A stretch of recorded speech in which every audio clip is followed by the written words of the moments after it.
You must have heard that iron cuts iron, and humans defeat humans. But now a drone will hunt another drone, but how? A unique way of working.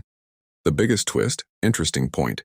Forget those old missiles that, once fired, waste millions of dollars in the air.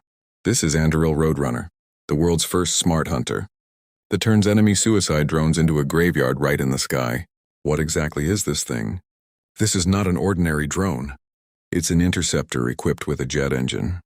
Its mission is simple: find enemy suicide drones and cruise missiles and destroy them in the air before they reach their target. The unique working method: as soon as a threat appears on the radar, it takes off vertically like a rocket.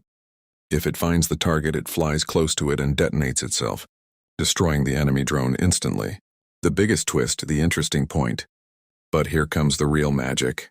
Suppose the enemy drone disappears or the mission gets canceled. So will this million-dollar drone be wasted? Absolutely not. Like a trained hunting dog, it flies back and lands vertically on the ground.